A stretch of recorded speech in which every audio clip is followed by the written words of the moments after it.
What is up, guys, and welcome to my first hour of gameplay on F1 Manager 24.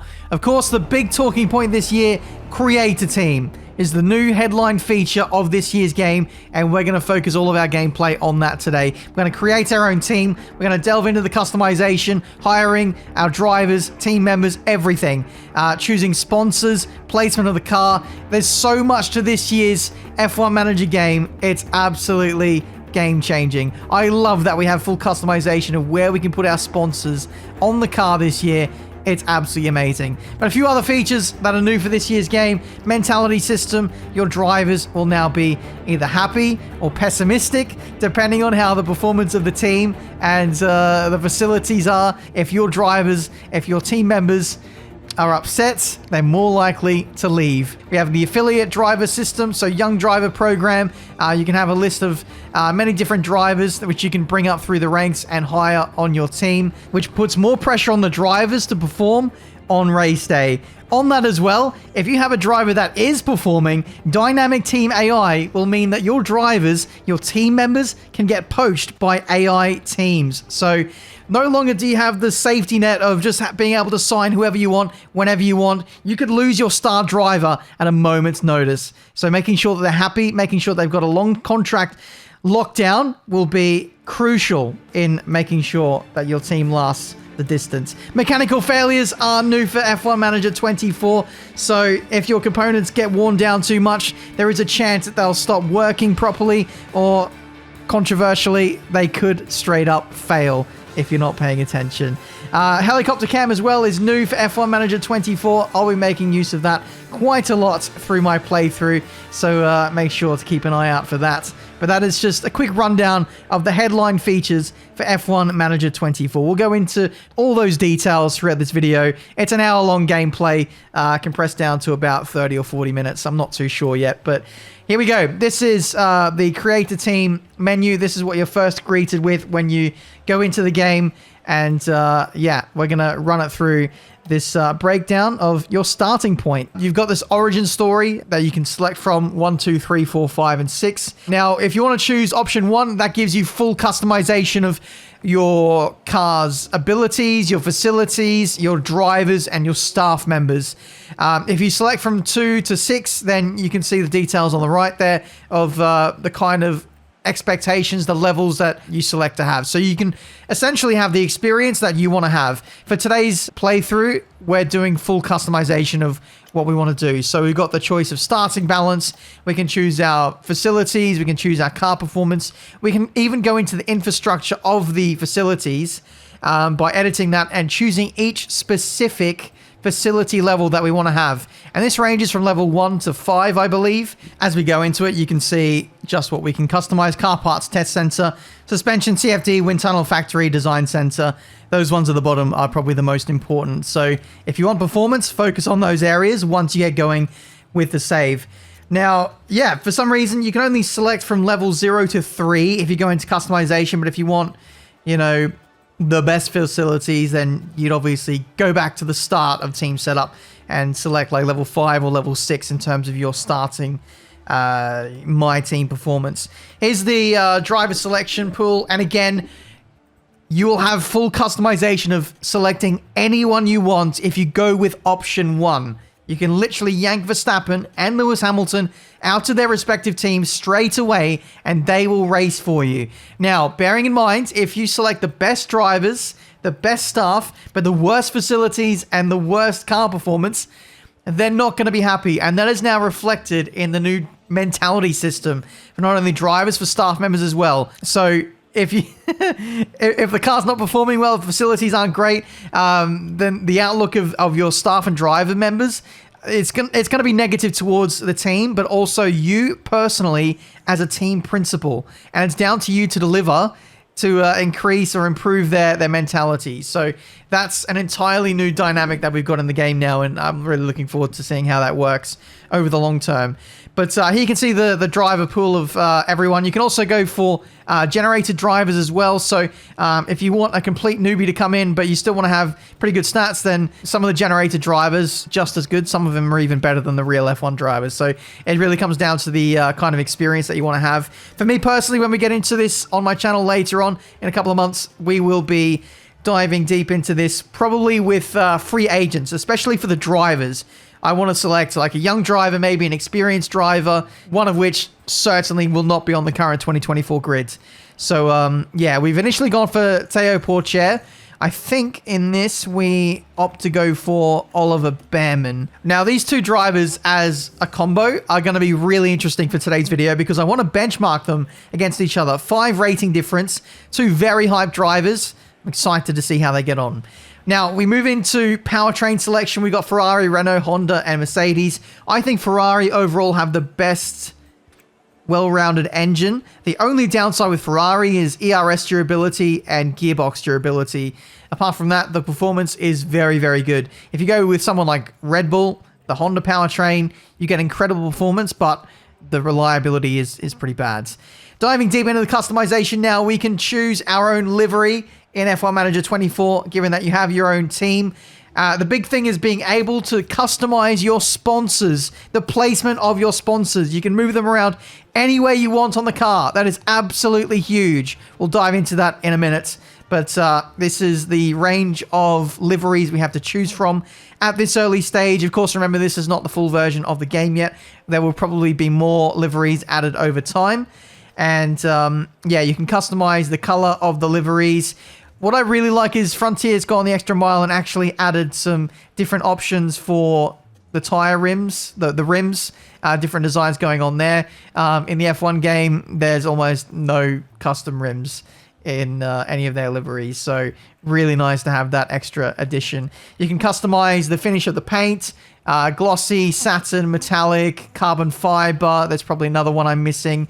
But what's really interesting is you can adjust the radial gradient. So you can have the paint kind of color shift, if you will, as you go from front to back to front, center to outsides. It really depends on what combo you want to have, and I think that's really, really cool.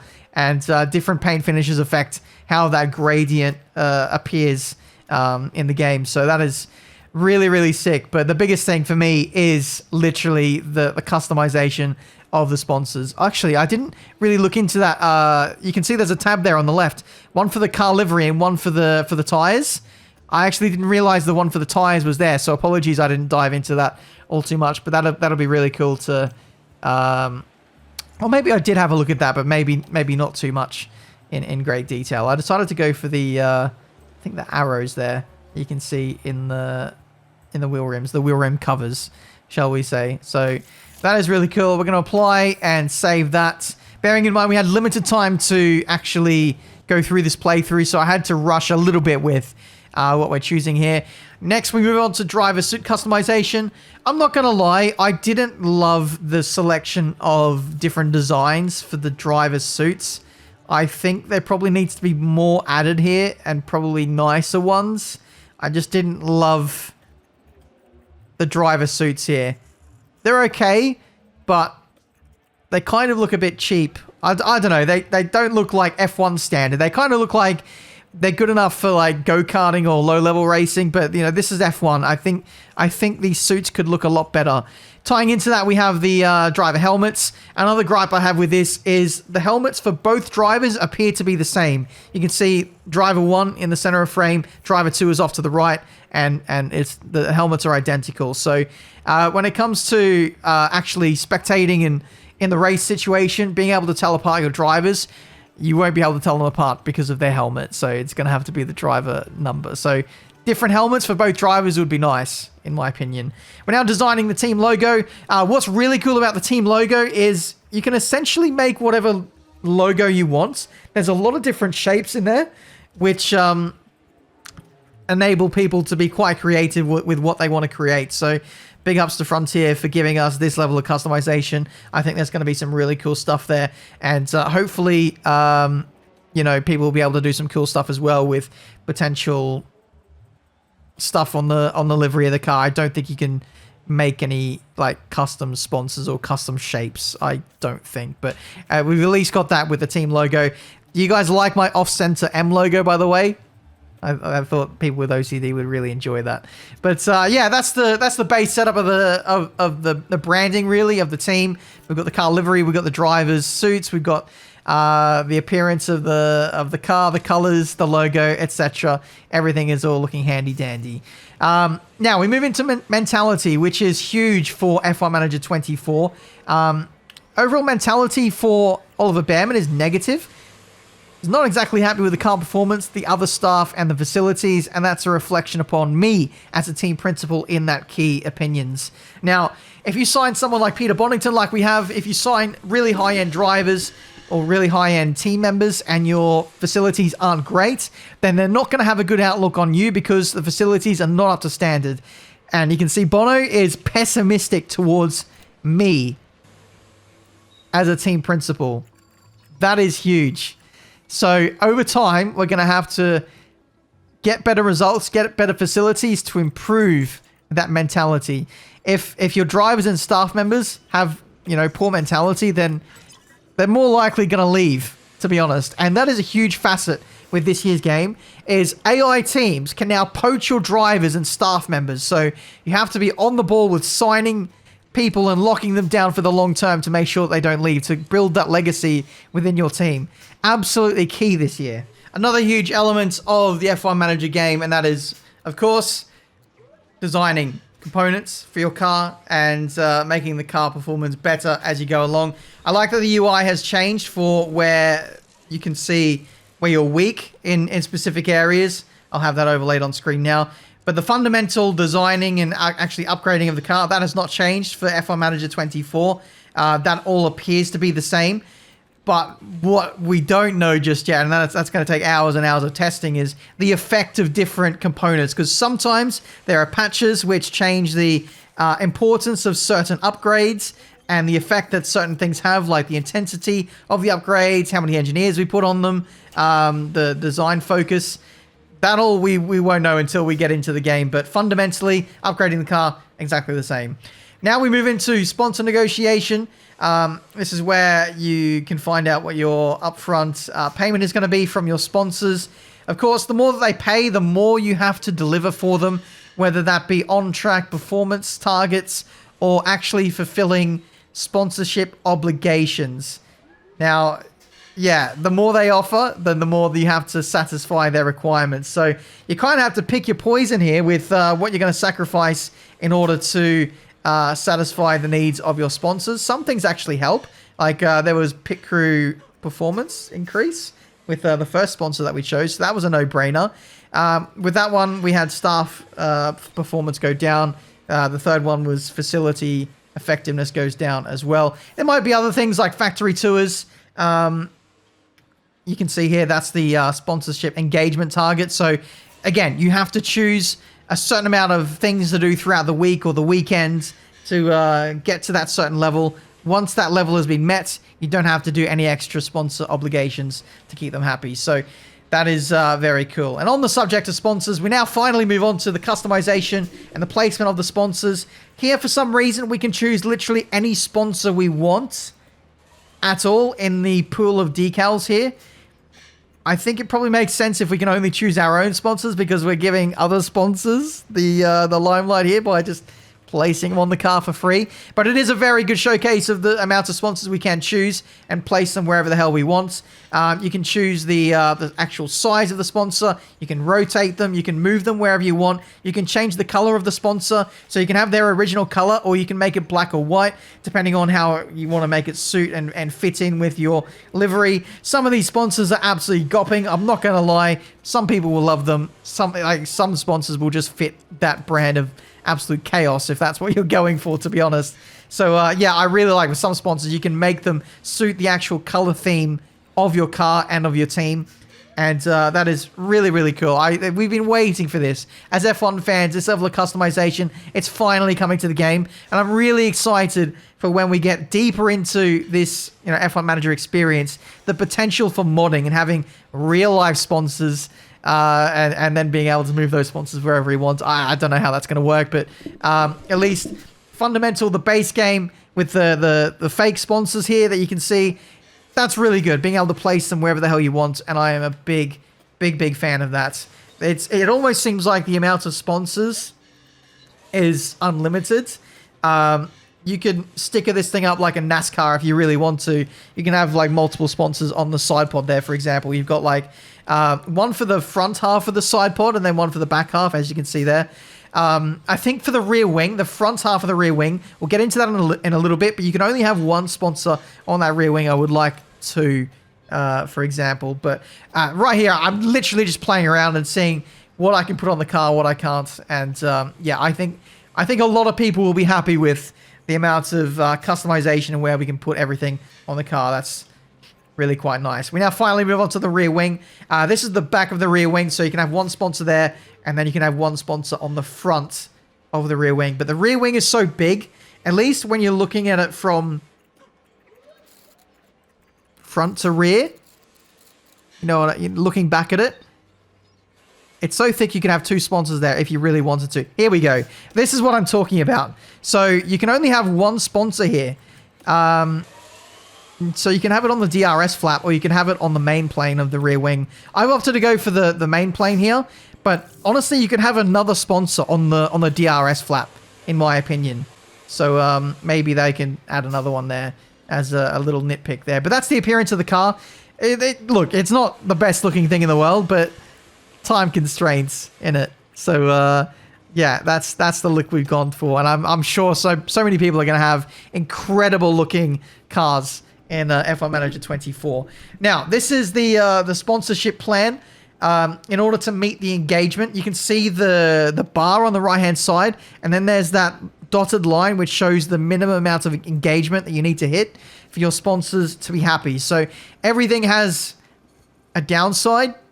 This one, for example, development rate and driver mentality goes down for a non-race weekend appearance. You can go for a race day appearance. And yeah, I guess the bigger the impact, the bigger the engagement you'll get, for example. So yeah, I really like this trade-off of, you know, sacrificing performance, but you need the sponsors or everything in F1. The money is what makes everything go round. So having to juggle what you want to sacrifice will ultimately lead to everyone having a different experience on F1 Manager. So that is very cool. Engagement projection gives us 2.1 mil. We're a little bit past the bar, I think, just about. So that is good enough for us. And so with that, we are ready to fast forward time and get into the Bahrain Grand Prix. At this stage, you can see I'm just checking the amount of like spares we have in manufacturing. We haven't really raced anything yet, so we haven't gone through and broken anything. So that is nice to see.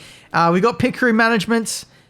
As you can see at this stage, they're already exhausted. So we're going to edit that and give the pit crew a little bit more rest. But unfortunately, I've started editing this way too late in the save. They're already resting on the run up to Bahrain anyway. So it looks like there's going to be probably some pit crew mistakes, given that they haven't rested enough heading into this first race. We did upgrade the helipad. We did upgrade some facilities in the background. I'm not sure if that made it into the video, but that all still works the same. So no real need to touch on that too much. But we're now going to move into race targets, which actually has changed for this year's game a little bit with the appearance of that. It's a little bit more simple. It's a little bit more straightforward. And I like the way that has been presented this year. So let's move into that. You can see this is for Oliver Behrman. Qualifying targets 17th, 19th, or 21st. There's now 22 cars on the grid now that we've added an extra team. We've really pushed the boat out with Ollie Behrman. And in hindsight, maybe I shouldn't have, because Pourchaire is probably the lead driver, given that he has the higher rating. Let's go into the weekend. F1 is back, ladies and gentlemen, and the grid is set to grow. A new season is upon us as Formula One returns to the Middle East, ready to kick things off here in Bahrain. All right, here we go. We are ready to jump into the weekend. As you can see, these menus will all seem pretty familiar to you guys, but we are going to simulate practice because time constraints. We want to get straight into qualifying in the race. The sessions, which matter. Hello and welcome to the much anticipated qualifying session. There are 3 periods of qualifying ahead of the drivers now. Remember, only the fastest 10 will make it through to Q3 for a shot at pole position. It's interesting because they weren't that fast in practice.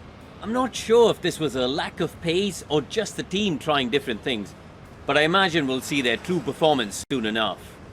Yes, you will. So we're going to jump into qualifying then. It'd be interesting to see what the car setup optimization is. 71%. That's actually really good considering the AI have handled the setup themselves. And we're a brand new team with 2 rookies on the grid.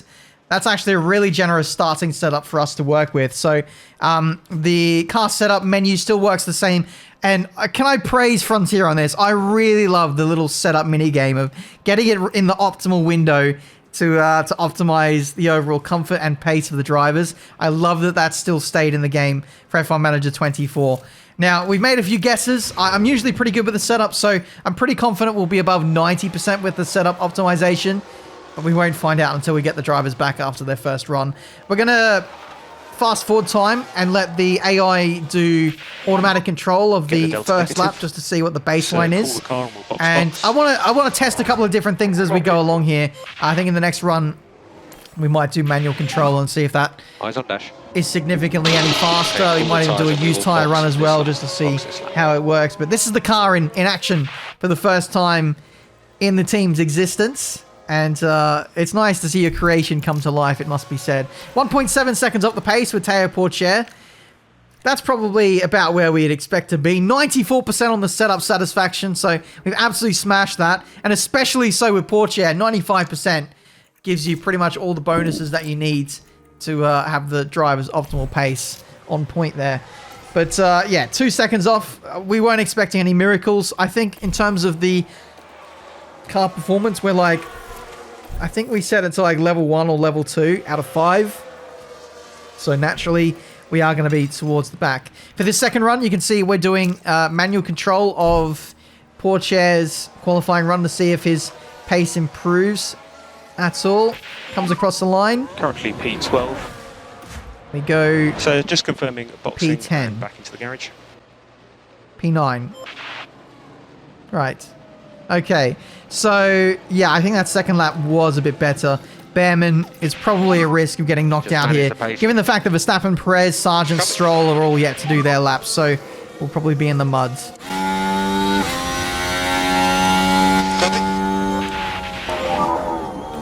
And retry. Now this, I think, was at turn 13. Cheeky replay of what happens to Stroll. Very heavy on the brakes. I really love the AI driver mistakes. It's so random, and you just pray that whenever a yellow flag pops up, you just pray that it's not your driver. But here we go. For the final run, for Oliver Behrman, we're going to test doing a used tyre run to see if we've got much performance out of the softs. I really just like testing these things to give myself... This is literally benchmarking to see like what we can do, what's changed, what's new from the last game to this one. We're also going to try and get the tire temperatures up because sometimes on the last game, having cold tires, the start of qualifying lap really cost you a lot of performance, and it was actually the meta was to push fully hard on your out lap to get the tire temps up. Yeah, it's too inconclusive to say at this point, but either way, Ollie has had an absolute stinker there. P19 and is knocked out of Q1. I think, to be honest, maybe it's a better reflection of how good Porcher's pace is, to be honest, because this car probably shouldn't be fighting for Q2. We should be one of the worst cars on the grid. So he's absolutely smashed it there. P16. Here in Sakir, the floodlights are on, and it's nearly time for 57 laps around the Bahrain International Circuit. I will say as well, I didn't try too hard in Q2 there. I only did a used tyre run from Q1, one of those old Q1 tyres. So I knew that we weren't going to be up there. I thought best to probably save the tyres for the race, to be honest. Now, race strategy editor, this hasn't changed. This is all familiar. This is all going to work as it normally does. I will say for Bahrain, from previous experience, that's the soft tyre is OP around here. You want to be on the soft tires as much as possible. It's particularly strong at this circuit for some reason, and it looks like that has not changed. So, yeah, we're going to do one stint on mediums and 2 stints on softs, but we're going to variate the strategy for both drivers just in case of a safety car in case, yeah, we can get the ideal strategy for one of the drivers. We're going to test underfueling for Oliver Behrman and see what the pace is like with his car. Wait, sorry, we're underfueling with Pourchaire's car, given that he's ahead. My bad. Let's get into this race. You're witnessing a new chapter in Formula One as 11 teams line up on the grid. There's a chance for Esteban Ocon to show what he can do here. P20 is definitely not where any driver would want to find themselves. But they've got to get their head down and work hard. And it looks like we're good to go. This is it. 22 cars on the grid. It's lights out and away we go. All right, here we go then for our very first race on F1 Manager 24 and our very own team that we've created, barreling down into turn 1 with Teo Pourchaire in his very first race. Let's see if we can get through cleanly. It's 3 wide into turn 1 and there's contact already. There is contact already. Pourchaire might be in the mud here. Multiple cars have crashed. Behrman gets ahead and is up to P18. So we need to have a look at this because I think there was a shunt. There was some ghosting through here. Yeah. And thankfully Kevin Magnussen comes off worse for wear as opposed to us. Now, normally in the past, whenever there's incidents, there's always a penalty thrown around. But on this occasion, I think we've managed to get away with it. Driver confidence has taken a massive hit there, as you can see, with the contact. So that's going to take a good chunk of the race to build up that confidence again, I'm not going to lie. So that's going to knock around his pace. But it appears that there's no penalty for either driver. I think that's fair enough, given it was a racing incident. No one really at fault there. Turn 1, lap 1. Pourchaire up to P18. And there wasn't really any, you know, instructions from the team to let him go. One thing I have noticed so far in this gameplay is that it appears like overtaking comes a little bit more naturally to the drivers. Of previous games, it was so frustrating just watching the drivers just sit in a train of cars, not really moving lines, looking for a gap to go up the inside.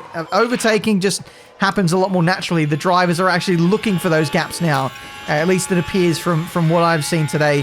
So that is really exciting, and it just allows me to let the drivers do their own thing a little bit more, and I can just focus on managing the tire temps, managing the engine, managing components, and thinking about strategy and keeping more of an eye on what other people are doing. So in a way, it's slightly less micromanagey, and I think that's really good, because ultimately the drivers are the professionals. You want to let them get on with it, but of course, from time to time, the team will suggest, hey, what about pushing a little bit more here? What about saving a little bit more at this point of the race? I think that's more of a authentic experience of what, you know, an engineer or a team principal would do in a scenario like this. So that is really cool. So with Pourchaire, we've really underfueled the car. We're 8 kilos down on fuel, so there's going to have to be an element of fuel saving to get to the end, but that lighter fuel, that soft compound tire, and of course his natural pace is meaning that he's really flying through the field. And, you know, I'm not even going full attack mode. I'm not telling him to go for high aggressive or high risk moves. This is just his normal pace. This is just like neutral, you know, race pace modes, and he's actually making moves pretty well. So again, overtakes coming naturally. I really like that. So we're fast forwarding time here. There's some overtakes happening. The pace is kind of settling into its natural order a little bit. Verstappen is running away. We're trying to manage the fuel situation at this stage.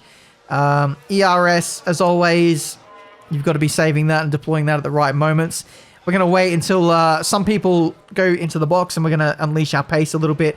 Pourchaire is burning through his tires a little bit, so it looks like maybe his tire saving stat could be improved. That's also another thing as well. I'm sorry I forgot to mention this. When you upgrade your cars, there is one new facet to upgrading, and that is tire conservation. You can do a slider which improves the tire conservation, and that is for specific parts. Off the top of my head, I believe it's the front wing and also the suspension upgrades, and it comes down to cooling. So if you improve the cooling, then that actually makes the tire longevity better in races. So that is an area I think we're going to have to look to improve on, especially with Pourchaire, who's burning through his tires. So you can either upgrade the car's performance to help with tire wear, but also, as always, you can work on the driver's individual stats to look after their long-running pace, and that also looks after tires. So it's nice that there's also like a car development area to boost maybe certain drivers who struggle for tire saving. Anyway, first pit stop of our career, and we are in the muds. Our pit crew, as we know, was exhausted, and are we really surprised that we got a terrible pit stop first time round? I'm certainly not. So that just stresses the importance of looking after your pit crew and making sure that they're well rested to survive the stresses of being in a Formula 1 team. So yeah, it just shows you can have, you know, the best pit crew in the world. They can have, you know, sub 2-second pit stops in practice, in training. But if they rock up to an event absolutely knackered, then there's no point to doing that. So look after your pit crew. Another factor that's new for this year's F1 Manager game, you might have spotted it earlier on in the race, that is a new camera angle. We now have a fully designated helicopter camera, and I'll point that out the next time you guys see it on screen. But at this stage, Behrman is coming to the end of his first stint on the mediums, so we're going to get into push him really hard here. He's actually holding up Pourchaire a little bit, so we told Pourchaire to hold back a little bit and allow Behrman to just push on maximum while Pourchaire gets the slipstream and DRS while saving tires.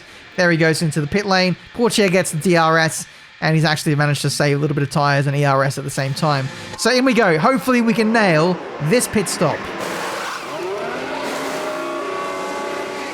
Still a little bit slow, 2.9 seconds. I don't think that actually counts as a pit stop error. I think that's genuinely where our pit crew is at. So those guys need a lot of training. Looks like Local yellow, as we so just look out for about halfway through the race. We've got a crash involving multiple cars. And here it is. Oscar Piastri, turn 4. Goes up the inside of one of the Mercedes. And, yeah, I don't think there's going to be any penalty there. No safety car either, as it was only a pretty minor incident. I have noticed as well, whenever there's an incident, the drivers will get going a little bit quicker. Sometimes if they'll miss an apex or have a little bit of contact, sometimes they used to stay stationary for ages. But now it seems like they're able to pick themselves up a little bit quicker. Another incident at turn 4. Logan Sargent this time. Look at the team No there. They penalty, all knew what that no moment meant. Safety car on that occasion. He gets going pretty quickly there as well, to be fair. Looks like there's a massive battle going on for the lead. Carlos Sainz, Perez, and Verstappen. Verstappen has actually just made a mistake. Watching Max Verstappen here. Don't know what that camera angle is. And the controls lost. Early build of the game. But that is Max Verstappen having an untimely error. You don't see that very often from the champ.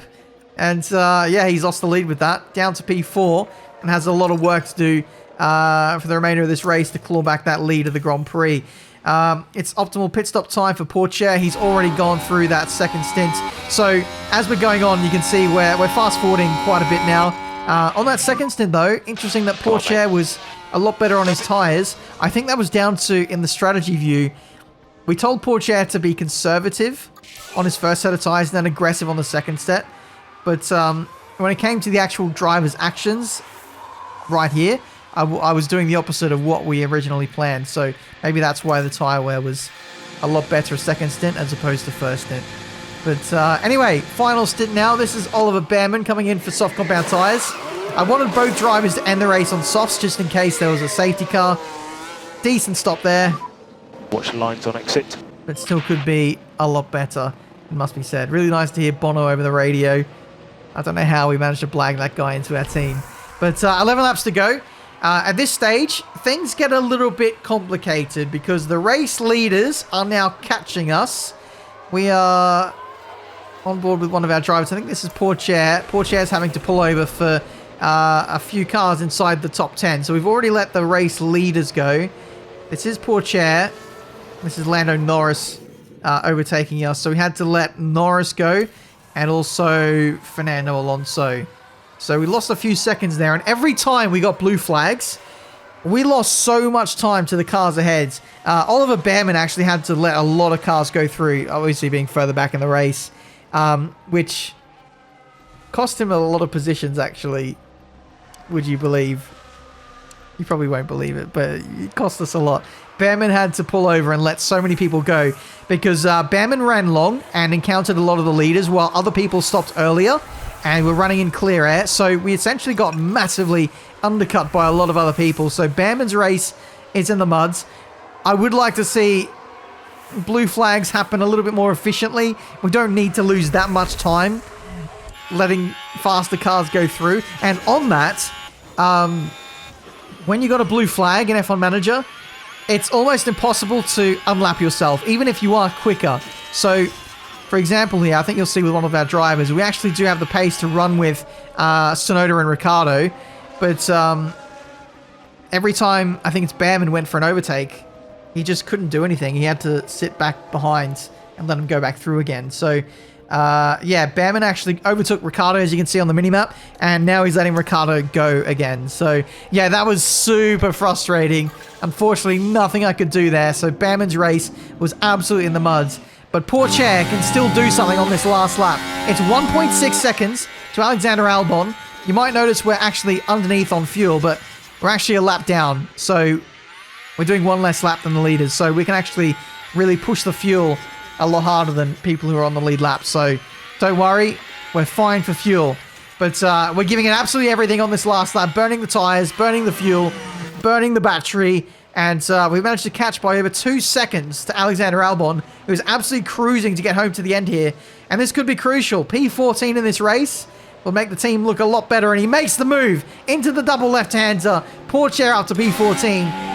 To add insult to injury for Albon, we get DRS as well, and we are going to absolutely fly away for the rest of this lap and secure P14 for Marduk Motorsport in their very first race. Look, it's not points in our very first race, but P14 is not bad for a brand new team, for a rookie. Just getting to the end, I think, is an achievement in their first race. It is experience on the board. We don't run out of fuel, and we're going to cross the line in P14 out of both Williams, both Kick Saubers, both Alpines. Okay, that's the checkered flag. And a Haas. That is not a bad way to start our career as Marduk Motorsport. Thank you very much. I see the driver radio as well, even though these guys aren't in F1 yet, so the selection of radios that they have isn't going to be the greatest. We cut back to Behrman, and again, still stuck behind Ricciardo, who was holding him up a lot in his final stint. So there we go. That was our first race. Hopefully you guys enjoyed. The big takeaway for me is how different We have a checkered flag now. the racing is. Been a bit weekend all round. And that's the frustration of Bono, who is not satisfied with P18s in races, even with a new team. So, yeah, he won't be happy until we're fighting at the front. As always, there will be lots to talk about after that race, including the performance from the driver currently on our screens. A 14th place finish today, no points and lots to think about. Well, Max Verstappen can add yet another podium to his already impressive record. So there we go, guys. That has been this gameplay for today. If you did enjoy, make sure you leave a like, subscribe to the channel if you're new to see plenty more racing game content. F1 Manager, it's a good step up this year. I really like the changes that they've made. Of course, I'm going to do a playthrough. I'm not sure whether I'm going to do it on this channel or my second channel. Maybe I'll bring it back for the main channel. We'll have to wait and see. But overall, the key takeaways from F1 Manager 24, my team, brand new for this year. We have the sponsorships, that was brand new. Mentality system, the dynamic team AI, the poaching that happens for driver and staff members. Driver affiliates, having a youth team to sign and scout drivers. Kimi Antonelli, I'm coming for you, bro. You are going to be in my youth academy for sure. Mechanical failures, I haven't touched upon this, but mechanical failures are going to be a thing in F1 Manager going forward. So keep an eye out for that. I might even have a second video, a scenario I did with the Red Bull, trying to get a couple of cars at the end on absolutely knackered components. So if that's something you guys want to see, let me know. The ability to simulate races, and of course, the new camera angle of the helicopter camera. So yeah, lots to look forward to with F1 Manager. Let me know what you thought of it down in the comments section below. Leave a like if you enjoyed, subscribe, and yeah, if you guys want to see this series return on the main channel, let me know, and we will make it return. Hopefully you guys enjoyed my first hour of gameplay. If you have any questions, put them down in the comments, and I'll do my best to answer them all. Thank you so much for watching. I'll see you next time.